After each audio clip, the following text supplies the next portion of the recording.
બનાસકાંઠા જિલ્લામાં ગત રાત્રે પડેલા વરસાદે વિનાશ કર્યો હતો અને ઠેકાણે ઠેકાણે પાણી ભરાયા હતા તો છાપરા અને ઘર વખરીને પણ નુકસાન થયું હતું। ત્યારે પાલનપુર, વડગામ, અમીરગઢ અને ધાનેરા પંથકમાં ખેડૂતોને બાજરીના પાકને ખૂબ મોટા પ્રમાણમાં નુકસાન થયું છે। ખેડૂતોની સરકાર પાસે અપેક્ષા છે કે સરકાર આ નુકસાનીની સહાય આપે। બનાસકાંઠામાં ભારે પવન સાથે કમોસમી વરસાદ શરૂ થયો હતો, જેને લઈને અનેક જગ્યાએ મુશ્કેલીઓ ઊભી થઈ હતી। પાલનપુર શહેરમાં ઠેર ઠેર પાણી ભરાયા હતા તો અમીરગઢ પંથકમાં લોકોની ઘર વખરીને નુકસાન થયું હતું। જો કે પાલનપુર, વડગામ, અમીરગઢ અને ધાનેરા પંથકમાં બાજરીના પાકને ખૂબ મોટા પ્રમાણમાં નુકસાન થયું છે। ભારે પવન સાથે વરસાદથી જે પાકની લણણી કરવાની હતી, જે પાક તૈયાર થયો હતો, તેના મોસમી વરસાદે પાણી ફેરવી નાખ્યું। એટલે કે મોંઘા ભાવના બિયારણ, ખાતર અને મહેનત મજૂરી કરીને તૈયાર કરેલો બાજરીનો પાક છેલ્લી અણીએ કમોસમી વરસાદે છીનવી લીધું।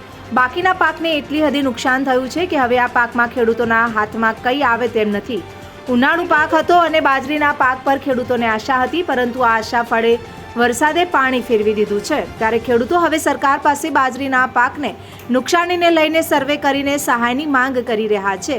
જો કે પાલનપુરના ગઢ પંથકના ખેડૂતોનું કહેવું છે કે મોંઘા ભાવના બિયારણ તેમજ કલાક ઉપર પાણી લાવીને બાજરીનો પાક તૈયાર કર્યો હતો અને હાલમાં કાપણી કરીને ખેતરમાં લણણી ચાલી રહી હતી। ત્યારે ગઈ રાત્રે ભારે પવન સાથે આવેલા વરસાદે તારાજી સર્જી છે, જેમાં ખેડૂતોને માથે હાથ દઈને રોવાનો વારો આવ્યો છે।